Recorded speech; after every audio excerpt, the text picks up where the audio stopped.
Hello दोस्तों, are one academy classes में आप सभी का स्वागत है। मैं राजेश कुमार और आज हम लोग डिस्कशन कर रहे हैं difference between the ferromagnetic material, paramagnetic material and diamagnetic materials.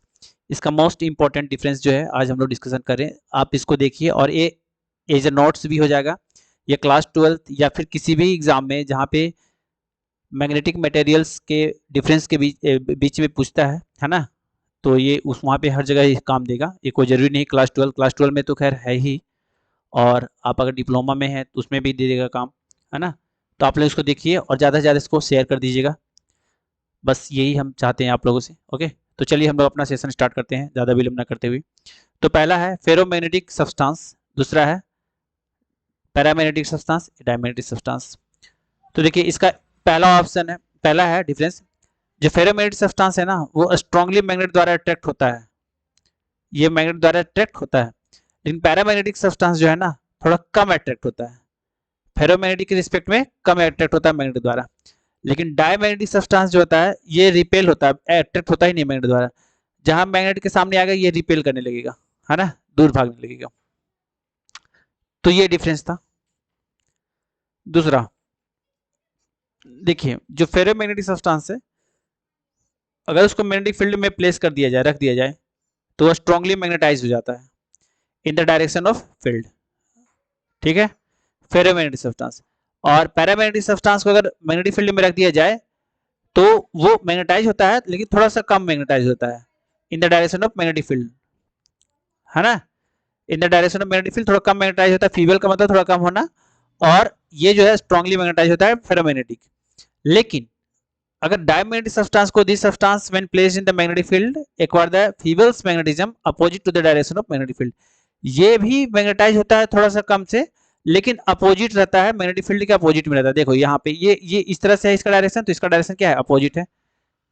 तो ये डिफरेंस है इसका डायमैग्नेटिक्स में, है ना। ये डायमैग्नेटिक मटेरियल थोड़ा सा होता है मैग्नेटाइज लेकिन अपोजिट डायरेक्शन में जाता है। ठीक है, तो ये याद कर लेना।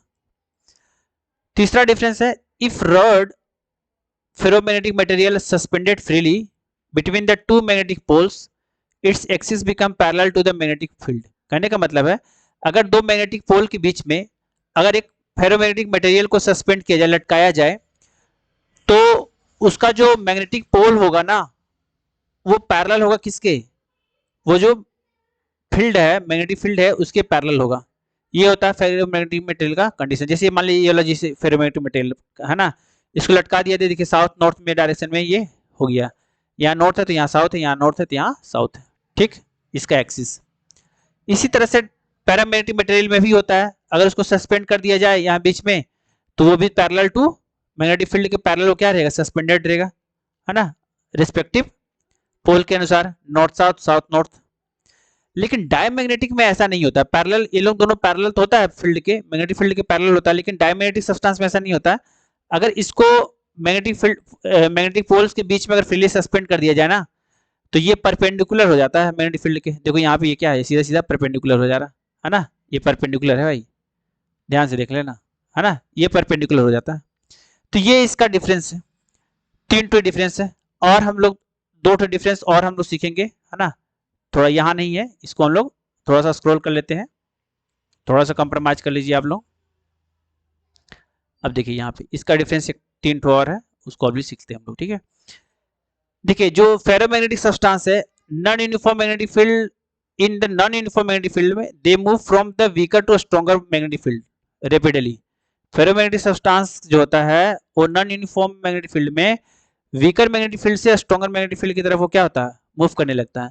लेकिन पैरामैग्नेटिक जो सब्सटेंस होता है वो भी मूव करता है from weaker to stronger parts of the magnetic field slowly. ये रेपिडली मूव करता है, रेपिडली का मतलब होता है तुरंत, लेकिन पैरामैग्नेटिक जो होता है धीरे धीरे मूव करता है। ठीक है, ये अंतर है। लेकिन डायमैग्नेटिक सब्सटेंस अगर नॉन यूनिफॉर्म मैग्नेटिक फील्ड में रखा गया है तो ये अट्रैक्ट होगा towards the weaker field, that is they move from the stronger to weaker magnetic field.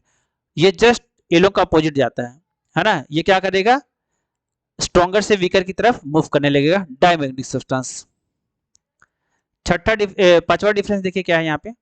पांचवा डिफरेंस यहाँ पे है कि in this substance, ferromagnetic substance, magnetic lines of force are much closer than in air, है ना। बहुत ही close रहता है मैग्नेटिक लाइंस ऑफ फोर्स।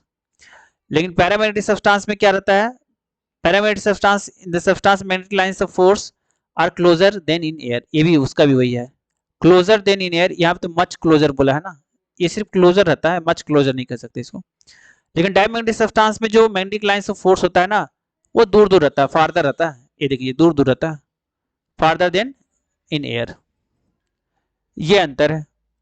अब देखिए छठा डिफरेंस जो है, ferromagnetic substance have the permanent magnetic moment, ferromagnetic substance में परमानेंट मैग्नेटिक मोमेंट होता है, और पैरामैग्नेटिक सब्सटेंस में स्मॉल परमानेंट मैग्नेटिक मोमेंट होता है, स्मॉल,